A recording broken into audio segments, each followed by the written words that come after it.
It's time for us to dive in again with more Ben Shapiro content, but I am going to preface this by saying you should brace yourselves because Ben Shapiro is about to be more ghoulish than usual.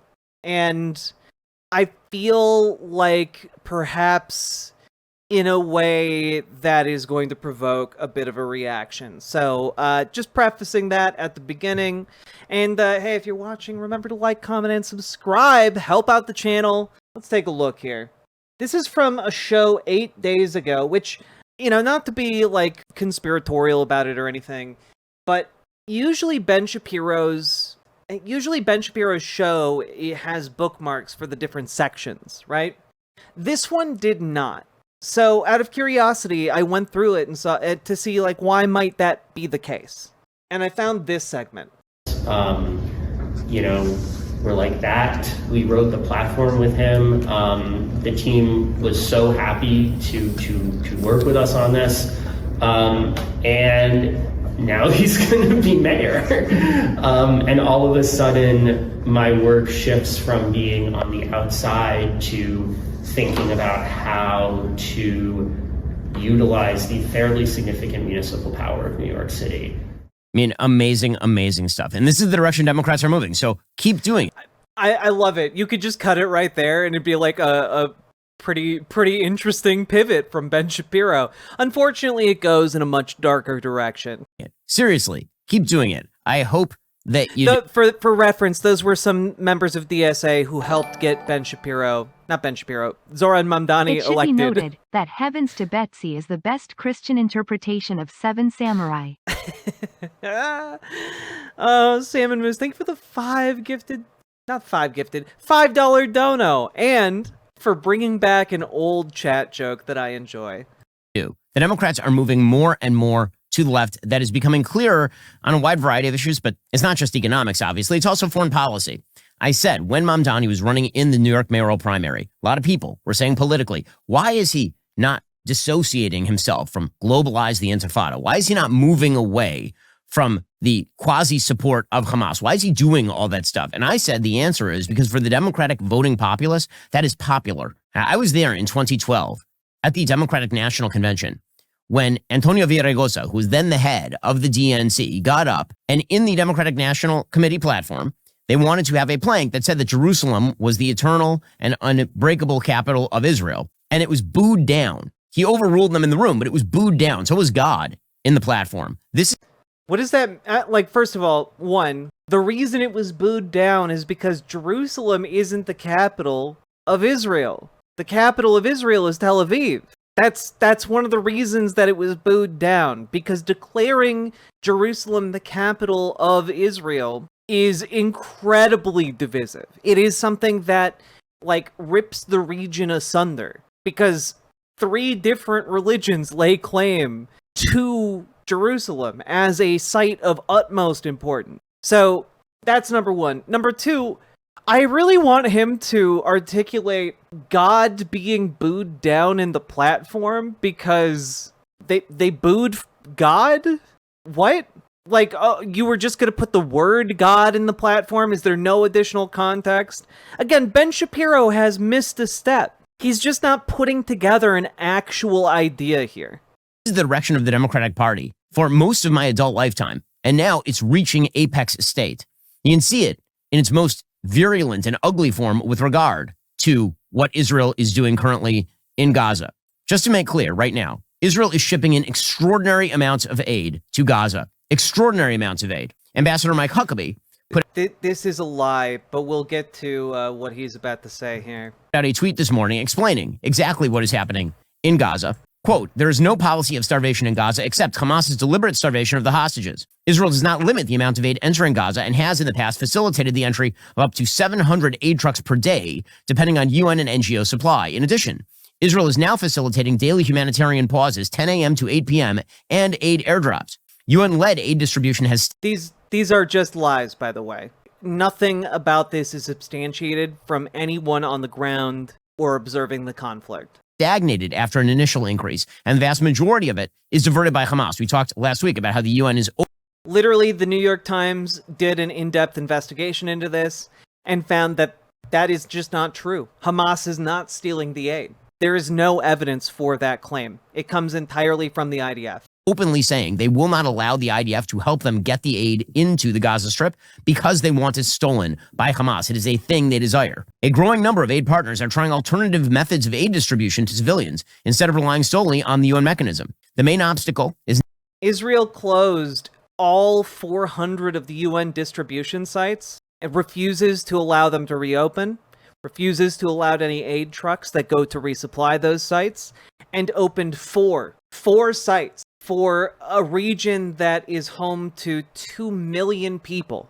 There are 4 sites to distribute food, and they do not distribute anywhere near enough food to feed those people. not aid entry, says Huckabee, but distribution within Gaza. The Gaza Humanitarian Foundation is the only mechanism successfully ensuring aid is not diverted by Hamas. So how much aid went into Gaza? By the way, the Gaza Humanitarian Foundation is funded and run by the IDF. Additionally, there are American mercenaries who have participated in this endeavor, American contractors on the ground, a headline you might have seen. And remember, folks, we watched an interview with one of these mercenaries who came back from there. He's been going around telling his story about his time working at one of these sites where he saw children who, tears streaming down their faces, thanked him for the food. And as they walked away, were shot by IDF soldiers. He saw a child whose face was still wet with tears of gratitude get shot in the back and killed right in front of him. For the last week, 23,000 tons of aid. 23,000 tons of aid. Now, a rough estimate for how much aid it would require to feed 2 million people in Gaza every day is about 1,200 tons of aid, 1,300 tons of aid. So what that means is that they shipped in the last week more than double, almost triple the amount of aid that would be necessary to support the entirety of the Gaza Strip every day. Where did it all go? Hamas was stealing an enormous amount of it. 1,200 There is no evidence that shows Hamas stealing aid. trucks entered Gaza over the past week, and Israel has been holding off on military action day to day in order to facilitate the entry of that aid. It is pretty clear what is happening here, which is that Gaza is not in a state of overt famine, except that Hamas keeps stealing the aid. And whatever famine is being caused in Gaza is being caused by Hamas. Hamas is not trying to bring aid into the people. Hamas is desperately attempting to avoid that. They're shooting people who show up in lines for the Gaza humanitarian. No, actually, there's eyewitness testimony by Americans of not Hamas shooting people at these aid sites, the IDF. Gazans are largely relying on GoFundMe, TikTok/Instagram and such platforms simply to survive. We live in a sick world, help if you can, guys. Foundation. They shoot rockets at the aid stations. The Gaza Humanitarian Foundation has set. Point to note is that the eyewitness mercenary who came back and is sharing his story widely, his name escapes me at the moment, has talked about how one of the most shocking parts about this was seeing just the free reign of weaponry use. That he would see soldiers shoot machine guns into crowds. He would see soldiers shoot missiles into crowds, like just snipers aiming at children standing in line for food. Everything Ben Shapiro is saying here is a lie. Up. Here, for example, is a Gazan telling MSNBC the dirty part, which is that Hamas actually would like a famine. Hamas wanted to see the deterioration of the humanitarian conditions in Gaza, knowing full well that this may be the only hope for drawing in the international community, for producing horrendous imagery that showcase the war as being a humanitarian catastrophe, and therefore hoping to bring about a rapid end to the war that it started and it has an ultimate responsibility to end. I think for sure Hamas has had a role in siphoning off plenty of the aid going in. Look, obviously, as a father, as a human being, when I look at pictures of anybody suffering, particularly children, you have to be very concerned and upset about that. It is very upsetting. I don't know how a human being can look at pictures in Gaza and not be upset by those pictures. The question is, who is to blame for that suffering, and how does that... All evidence that is not being provided by the Israeli state indicates that Israel is the one doing this famine. this is not really questioned outside of the American and Israeli context. Suffering stop? And the answer to the former question is Hamas. And the answer to the latter is that Hamas is no longer in control of either aid distribution or of the Gaza Strip in part or in whole. Obviously, also, if the Europeans continue to support Hamas and do Hamas's work in terms of propaganda to ensure that Hamas never gives up, the suffering only continues, which is Hamas's game. That is the entire game here. By the way, we know for a fact why Hamas is doing this, because Hamas is winning what it believes to be political victories precisely by starving the people of Gaza. It is a thing that they want to do. They literally came out yesterday and said they will not disarm until a Palestinian state is established with Jerusalem as its capital. Now, they as a fighting force have been decimated by Israel. They've been wrecked by Israel, clearly. And yet they believe they have the upper hand in negotiations. Why? Because... No, honestly, they don't. They're trying to get any amount of leverage that they can. They're trying to get any amount of leverage that they can in order to get some kind of equilibrium of peace established so that they can, rebuild. And it's not that they think they're going to negotiate their way to a state, Ben. They just want some kind of guarantee that the IDF isn't going to remain in the Gaza Strip. And they're not going to get that. Not because Israel's just unwilling, whatever. No, it's because the entire plan, the entire time from the Israeli side has been to annex and control the entirety of the Gaza Strip, okay? They have pushed this propagandistic effort to label Israel as a genocidal nation. And somehow, post-October 7th, after the deadliest attack... Hey, Ben, who's been blockading aid to the millions of people who live in Gaza? Who's been using it as a weapon of war self-admittedly? I wonder. Back on Jews since World War II. They are now on the verge of having a bunch of countries declare a Palestinian state with no government, no territory, no borders, and no freedom. I mean, that's an amazing PR victory by them, reliant on the stupidity and gullibility of a bunch of people who are willing to do Hamas's propaganda work for them. It's really shocking that Ben Shapiro doesn't really mention at all the mass annexation of land in the West Bank. Hamas doesn't run the West Bank, but he doesn't seem to care at all about the rights of the occupied in the West Bank. Saying this, Hamas, here for the example, is Hamas official Ghazi Hamad saying October 7th actually achieved what they wanted. Now, we should know, by the way, that there was a ceasefire that had been brokered by the end of July. Steve Witkoff was due to fly to Doha for the signing on July 23rd. By the way, every single one of these ceasefires has been violated numerous times over by the IDF. According to the Jewish Chronicle. And you know what happened? Hamas ran an op.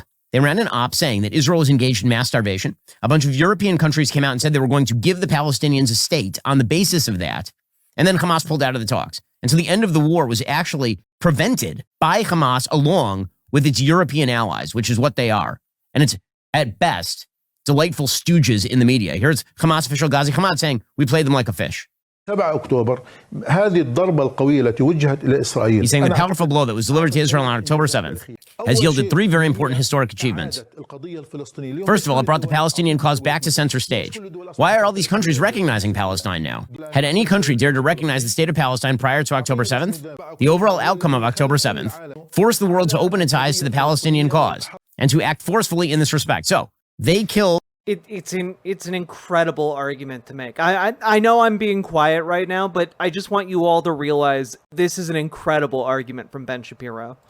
Their own citizens, 1,200 Israelis, took 250 prisoners, 20 are still alive, probably in tunnels under Gaza, being starved, as we'll talk about in a moment. They did this, and they achieved what they wanted to achieve because they knew that the left would go for it. They knew the media would fall for it, and they'd be... Would go for what? They knew that the left would fall for what, Ben? What clever ruse are you talking about? The left would fall for... what? We'll get to it. Able to dredge up extraordinary amounts of ire against Israel online. They knew this. It's why they've strengthened their bargaining position. If they... again, Ben Shapiro is really fond of just jumping over inconvenient ideas for his narrative. Inconvenient facts for his narrative. Because notice here what he's doing. He talks about, oh, they did October 7th because they knew the left would fall for it. And the it he is not naming and not talking about is the mass proliferation of war crimes, the genocidal rhetoric of Israeli media, the genocidal action of the IDF, the genocidal bent of the entire Israeli war cabinet that is and has from the beginning been making it a number one goal to prevent aid from entering the Gaza Strip. So this is a pretty big it here, right? This is a pretty big it that Ben Shapiro is just not naming. They cared about the people of Gaza, they would not be strengthening their bargaining position. They'd be looking to end the war. And you know who's helping them out? All of their friends in the media. All their friends in the media. Look at the difference in coverage between a photo of a young child in Gaza with cerebral palsy who was blasted out all over the world. We talked about this last week. IDF There's a picture are the on the front greatest Hamas propagandists. Nothing Hamas could do would compare to what they're doing to create hate towards Israel. Page of the New York Times of a kid named Yusuf Matar, a kid with cerebral palsy. Okay, and the New York Times put it on the front page because the kid looked like in horrible physical condition because of the cerebral palsy. He has a younger brother who's standing just off camera who looks totally fine. The New York Times did not run the picture with the younger brother. They ran the picture with the kid with cerebral palsy. Why did they run it? Well, now we know the details. According to Semaphore, last Thursday at 3 p.m., the Times was preparing to run images of Yusuf Matar, a young child in Gaza with cerebral palsy, who is suffering from lack of nourishment, alongside its July 24th story that cited doctors in Gaza finding, quote, an increasing number of their patients are suffering and dying from starvation. And by the way, if you think that there is a chance in hell that if Hamas, for example, and all of the Palestinian propaganda outlets had pictures of hundreds of starving Palestinians, like in skeletal condition, and they weren't running on the front pages, you'd be out of your mind. Of course they would be, and you know they would be, because the Palestinian propaganda effort is overwhelming, and the media have bought into it because it matches all of their priors. So what happened with this kid? The Times' topmost editors wanted to err on the side of caution. After viewing the photo, according to communications viewed by Semaphore, they worried it might inadvertently call into question the paper's reporting, which said many of the children suffering from hunger did not have pre-existing health issues. Managing editor Mark Lacey said, quote, do we want to use a photo that will be the subject of debate when there's presumably no shortage of images of children who were not malnourished before the war and currently are? Executive editor Joe Kahn agreed. The story isn't framed around people with special needs, and the lead art really should not do that either. It's insane, right? Like, it's insane to I have to step in at this point, you know, like we're rambling like crazy, but it is insane to me that his argument is nobody's starving there. Nobody's starving to death. Literally, children are starving to death every day now in Gaza. Also, here is one of the members of Israel's war cabinet talking about this. We are imposing a complete siege on Gaza. There will be no electricity, no food, no water, no fuel. Everything will be closed. We're fighting against human animals, and we are acting accordingly. That's the rhetoric of the Israeli government. That is the marching orders handed down by the Israeli government to the IDF. And yet Ben would like us all to believe, no, well, they're not doing that, though. They're not doing that, though. That's just that. Those are just words. But Ben Shapiro here is saying, well, no. Enough aid is getting through. There's enough aid. You fools. They landed instead on a photo of Mohammed Zakaria al-Mutawak, an 18-month-old child in Gaza suffering from malnutrition. And they thought that photo was going to actually do it better. The problem is that actually al-Mutawak also had genetic and other disorders. So they ran that as well. They ran another photo of a kid who had significant health disorders prior to the situation in Gaza.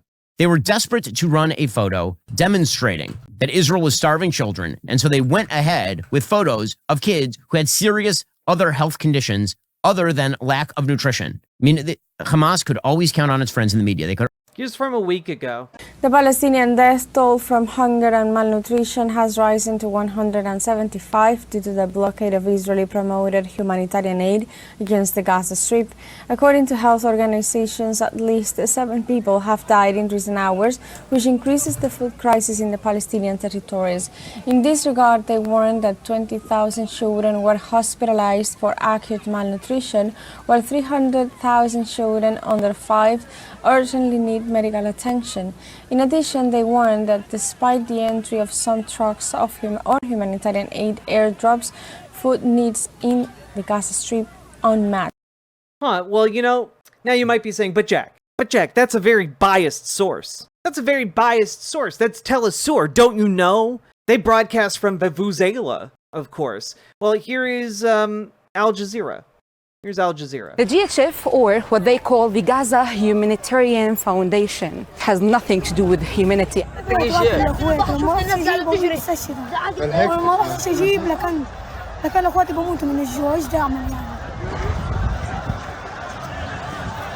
That's why people are dying on the food lines, in the sandy hills.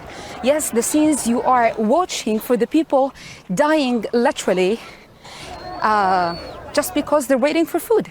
قريبة 5 شهور لقيت بس أنا ما كنتش آكل ما كان السبب هاي سبب سوء تغذية عندها إنه فيش أكل. This is the forced systematic starvation that is broadcasting in life on front. Now, some people might say, wait a minute, how is that a adult woman, not equally as emaciated as her child? And the answer to that is, when you are in a state of malnutrition as an adult, you stop producing breast milk. So she literally can't feed her baby, and you can't just give a baby bread.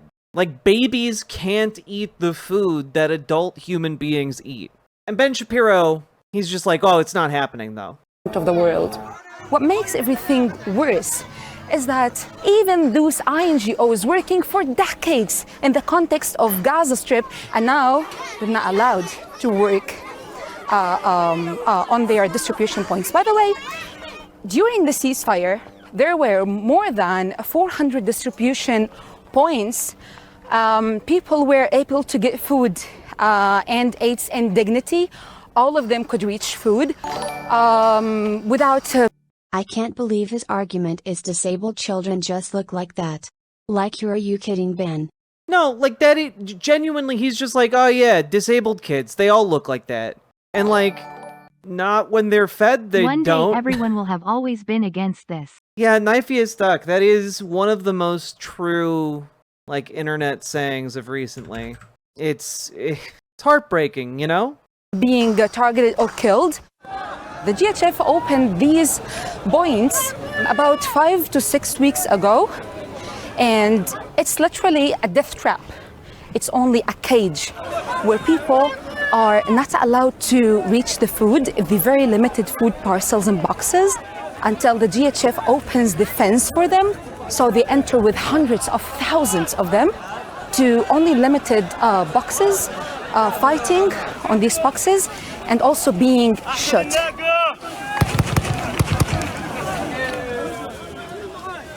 The humanitarian aid, it's weaponized by Israel to break the will of the Palestinians, to humiliate them, to kill them more.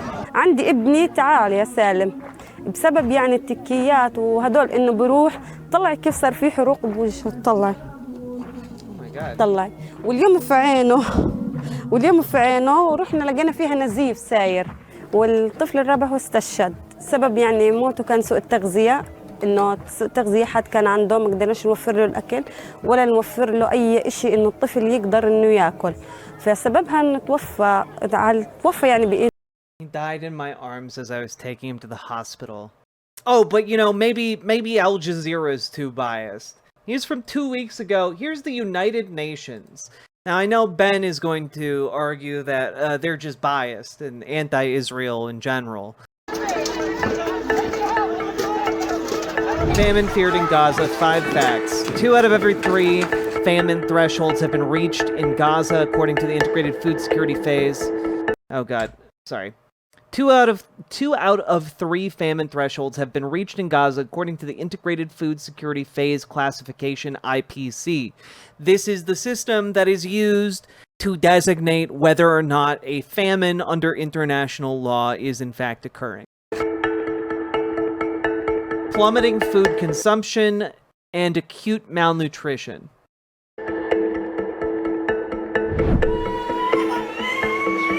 overwhelmed hospitals have treated over 20,000 children for acute malnutrition since April 2025. At least 16 children under 5 have died from hunger-related causes since mid-July. This is 2 weeks ago. Since then, things have gotten worse. 1 in 3 Gazans go days without food, and at least 500,000 people are expected to be in IPC Phase 5 catastrophe.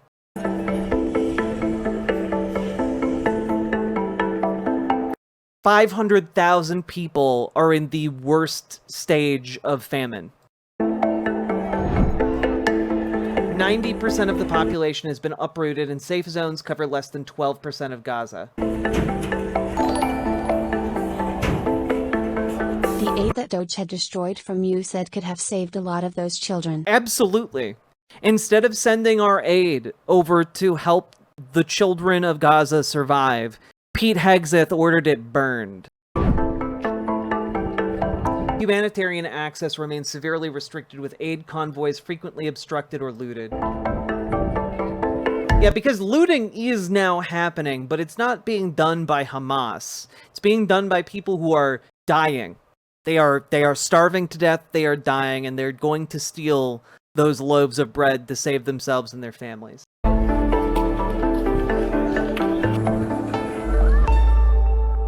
What a Phase 5 famine? What is a Phase 5 famine? It is the worst and most severe classification that the IPC has for a famine. They'll always count on their friends in the media. In fact, Hamas can count on its friends in the media so much that last week, very end of last week, Hamas released a video of a hostage that it took during October 7th. His name is Eviatar David. Okay, they released this video, photos of him looking like a prisoner at Auschwitz. Okay, that's what he looks like. For those who can't see, he's skeletal, totally starved. If you look at a before and after picture of this guy, he looks totally different. And they forced him to dig his own grave in a tunnel. And then they released the pictures as a way to try and create pressure inside Israel for Israel to essentially end the war without victory. They released those pictures publicly. And in fact, in the video, they actually have a person from Hamas handing him food. And they make the claim that Hamas is living in the same conditions as Eviatar David. There's only one problem. You can see the arm of the person from Hamas, and it is a totally normal, not malnourished arm. Here's the video. He says, what I'm doing now is digging in my own grave.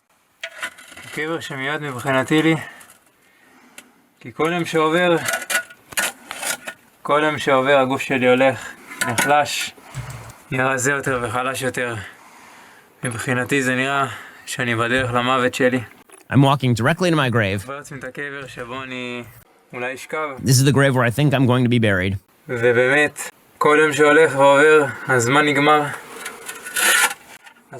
is running out.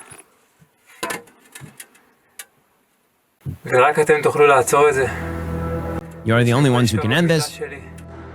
To be released and to be able to sleep in my bed with my family.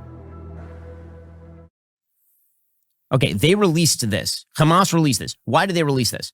Because they knew that the media would not pick up on it and run with it. The New York Times did not dedicate a front page to that picture of Eviatar David, who, by the way, is, as far as I have seen, maybe the only picture of a adult victim of starvation in the Gaza Strip. Yeah, so obviously it's bad to starve a prisoner, right? Obviously that is bad.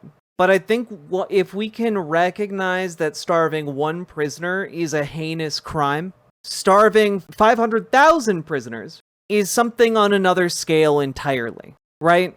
Even if you buy all of his arguments at face value, all of his claims at face value, I should say, this does not justify starving and putting 500,000 people in a category of famine. It does not justify that. Again, you would imagine lots of pictures of adult victims of starvation in the Gaza Strip if Hamas had those to publicize. Except that Israel and the GHF have been handing out thousands of meals, millions of meals over the course of the last couple of months in the Gaza Strip. Okay, so did this run on the front page of the New York Times? Of course not. They ran instead the picture of the Palestinian mom holding the kid with cerebral palsy. That is what they did. And again, they know that their friends in the media will do whatever they can to foster the idea that this is once again a cycle of violence and Israel basically should surrender. Now, I do find it amusing that all of these people... Yeah, the friends of Hamas in the media like The Economist. You know, that longtime ally of Hamas, The Economist. Or, you know, that longtime ally of Hamas, The Financial Times. Gaza at risk of exponential rise in starvation deaths, aid workers say. You know, geez, why don't we see more pictures of people in the Gaza Strip? I can't even fathom why the myriad of reasons why that might be. People keep saying, well, Hamas should just give up the hostages and end the war. Okay, how do you propose to do this? How do you propose to accomplish this? Do you really think that Hamas is going to stop now? They believe they have the upper hand in terms of the politics of the situation. The minute they give up all the hostages, they're dead, and they know it. I mean, what do you think is going to happen here? And I think in order to truly understand how starved Eviatar David is, here's a picture of Eviatar David before. Okay, here's a picture of Eviatar David after. Okay, that is a victim.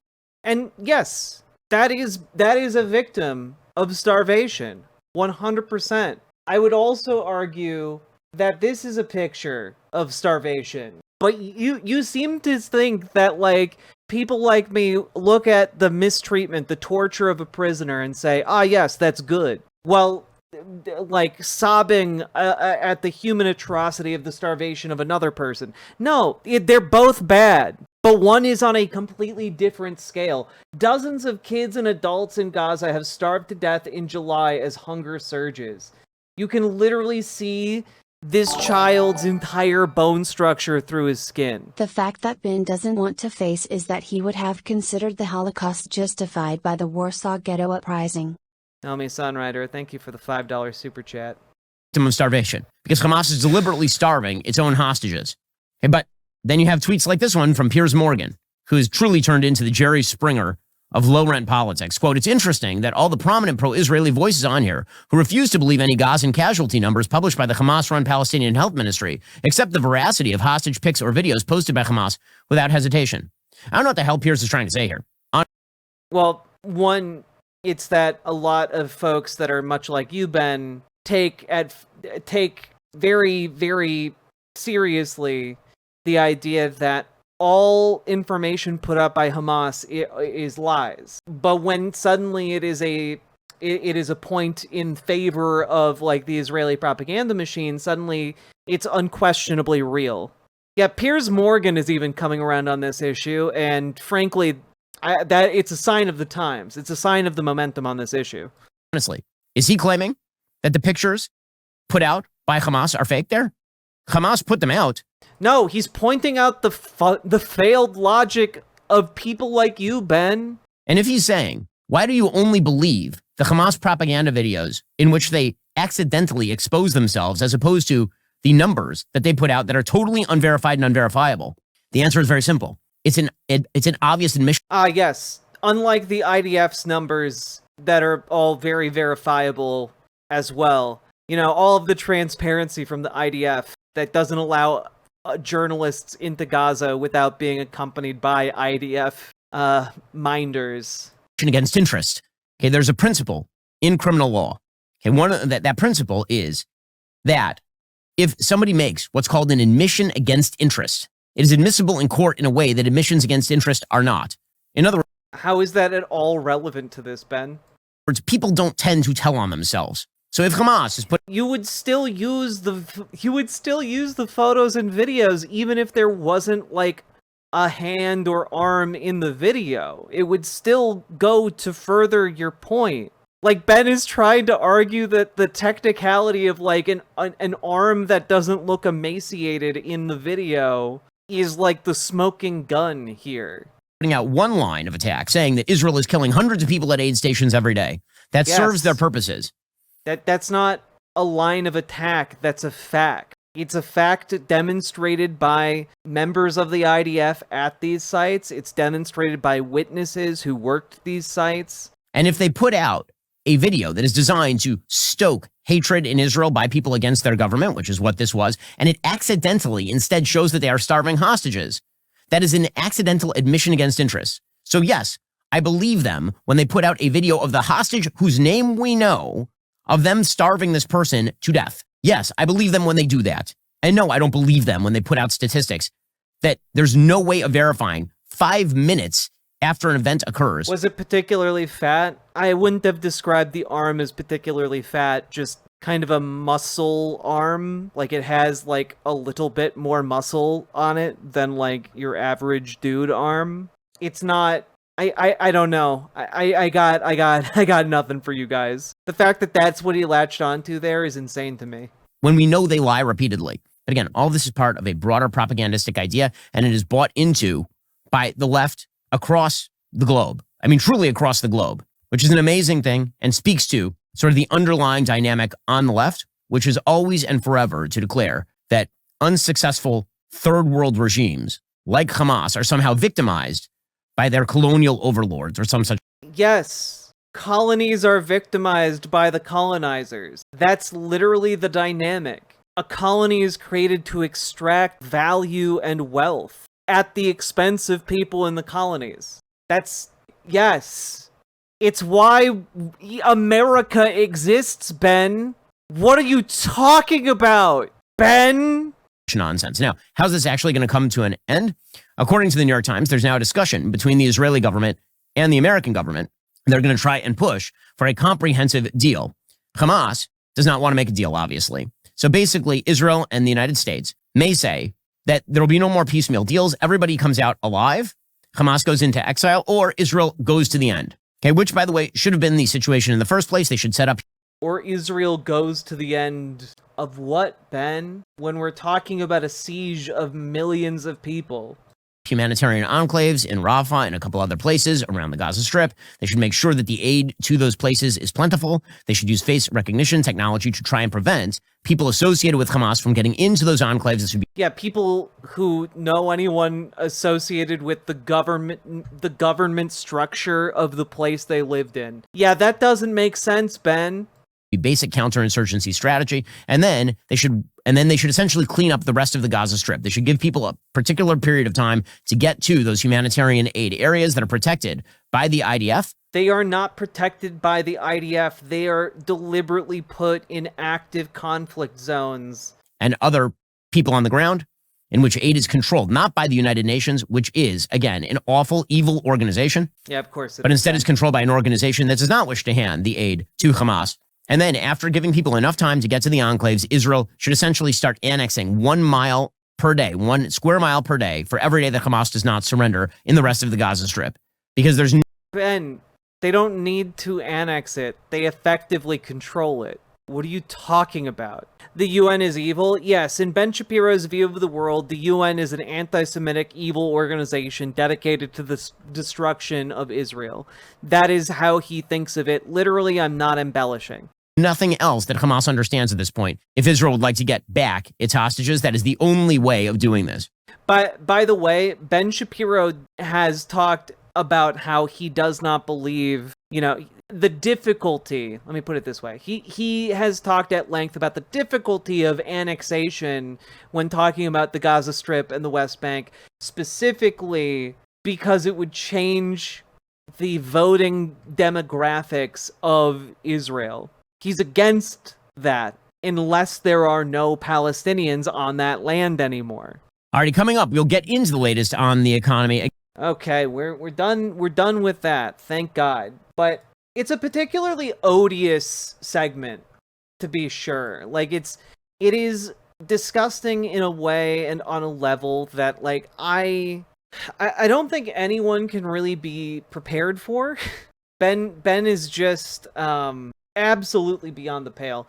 And I gotta say, it's not just Ben, by the way. Mike Huckabee, who's an evangelical zealot who was appointed ambassador to Israel, recently went on a trip to Gaza and came back and said Hamas could use some Ozempic. Instead of food, they could use some Ozempic. This is, of course, the same day that the European Union and 24 nations outside of the European Union, including the UK and Japan, have officially recognized that there is a famine in Gaza and are calling on essentially a way to end this enforced famine. Quote, the humanitarian suffering in Gaza has reached unimaginable levels. Famine is unfolding before our eyes. A joint statement signed by the EU's top diplomat and foreign ministers from 24 countries, including Canada and Australia, said, urgent action is needed now to halt and reverse starvation. The ministers and EU foreign policy chief, Kaya Kallas, also demanded Israel provide authorization for all international NGO aid shipments and to unblock essential humanitarian actors from operating.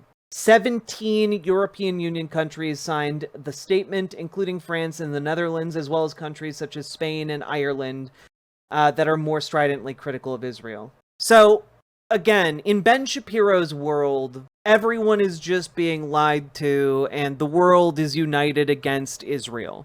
They're all just believing the lies of Hamas's allies in the media. This happens, by the way, as Israel bombs Gaza City over and over and over again. And I want to really hammer home here what is happening. Here is a PBS breakdown of how the process of starvation works. Starvation is a deadly process, and it happens in distinct stages. To understand the limits of how little food humans can endure, and to get a better idea of how serious the situation is on the ground in Gaza, let's walk through the stages. It is not easy for a human body to reach the stage of starvation. Our bodies do everything they can to preserve function and tissues. A body must deteriorate through 2 diagnosed stages of acute malnutrition before reaching the final stage, starvation. Global practice lead for nutrition at the International Rescue Committee, Jeanette Bailey, says when that stage is reached, people rarely survive. Many children especially never even reach that stage of starvation because they succumb to illness far earlier in the acute malnutrition process. Starvation begins with moderate acute malnutrition. Now, if you saw a moderately malnourished child in a U.S. hospital, that would set off alarm bells. If that child is not treated, they rapidly deteriorate into what is called severe acute malnutrition. This is where what we would call a healthy child under age 5. And as we move it, this yellow here, that's moderate malnutrition. And the red is severe acute malnutrition. This is how small a child's upper arm would be if they have severe acute malnutrition. And this is like Ben Shapiro's argument here is, oh, you don't see the adults starving to death enough, so it doesn't matter if the children are starving. In Gaza now we're seeing at least more than 15% of the population with a mid-upper arm circumference in the red here. If a child is still untreated but surviving, they continue to deteriorate into complicated severe acute malnutrition. This stage requires inpatient hospitalizations and therapeutic feeding. According to the United Nations, more than 20,000 children were hospitalized in Gaza for malnutrition between April and mid-July. Of those, more than 3,000 had reached severe acute malnutrition. If a child or adult is not treated at the severe phase, they will enter starvation. At this point, what's happening is the body has used up its reserves of glucose. It's used up its reserves of fatty acid. This is, by the way, one of the most painful and worst ways to die. Blue Phoenix, you're 100% right. No one should die like this. Isn't about 40% of the Gaza population children? It's even higher than that. It's closer to 50. It's now moved on to breaking down protein and the essential tissues needed for survival. And that's when you start to see organ failure and the body shutting down. And while starvation is the term to describe one person suffering, famine is when a large portion of the population suffers from starvation. Previous famines include Somalia in 2011, Sudan in 2017, South Sudan in 2020, and Sudan in 2024. To be clear, that is what we are seeing in Gaza, are famine conditions and actual famine. And we don't need a classification and we don't need a declaration of famine to know that that is what we are seeing, because the data lags the reality that our field teams see. To be honest, that the entire population now are starving. Dr. Mohammed Mansour is the International Rescue Committee's senior nutrition manager. Oh, but he must be an ally of Hamas, right? He's just, he went and talked to the Hamas correspondent on the ground, and the Hamas messenger just told him, okay, here's what you're going to say. You're going to say it's just so full of starvation. Everyone's starved. And he said, yep, I'm a loyal Hamas servant. Time to hop on to an interview and talk about how everyone is starving, even though I know it's not true. Even though I know, much like Mike Huckabee from the United States of America knows, all we really need here in Gaza is Ozempic. On the ground in Gaza. There are many signs of malnutrition, including decrease in the weight, body weight, also loss of appetite, suffering from or having sunken eyes, susceptible to the infection because all of them suffering from the collapsing or immunocompromised. Mansour, a father himself to 2 young girls. I don't know, do all of these children have cerebral palsy, Ben? Are all of them like chronically ill? It's all just a ruse? Is personally experiencing the suffering caused by what the United Nations and others have called a mass man-made starvation crisis in Gaza. My daughters, as all children, now suffering from a lack of nutrients, and this affected their own body weight. In addition, they look like look sick due to the deficient of the most nutrients. Fruits are missing, milk, eggs, legumes, meats. All of those food items are missing since last March. So we are struggling to find food. Also, we're struggling to be access to safe and clean water. So we are struggling in all aspects of life. As a father, I am overwhelmed and also exhausted. My feelings like as a battle between feelings to be strong for my children and also my own feelings of grief and sorrow and the feeling of powerlessness and hopelessness. What's happening in Gaza now are the reports we're getting from our own aid workers, our doctors and nurses, and I mean the humanitarian systems, doctors and nurses, who are themselves hungry and unable to eat, and they're not able to feed their own children, and yet they still show up to work to make sure that they can do everything they can to help the children and the population in Gaza who... Yeah, this has been a recurring aspect of a lot of the reporting here, which is that aid workers are starving themselves in order to help more Palestinians. There's not even enough food for the people providing the aid. Which org released this video? PBS. But the organization being highlighted in this video is called the International Rescue Committee. Are starving right now. Bailey and others warn that medical and humanitarian intervention is needed immediately, but also over the coming months and years. If children especially are allowed to deteriorate into severe malnutrition, they are very likely to face long-term health problems for the rest of their lives and developmental problems. If we see malnutrition in an adolescent girl, for example, or a young woman who then goes on to get pregnant, she's more likely to have a low birth weight baby or a stunted baby or a small for gestational age baby. That baby is more likely to be born right from the start malnourished. And then we start to see this intergenerational cycle of malnutrition continuing, which will echo far into the future, beyond just this immediate crisis. But Bailey says the food aid that is making its way into Gaza is not enough to combat the scope of starvation happening now.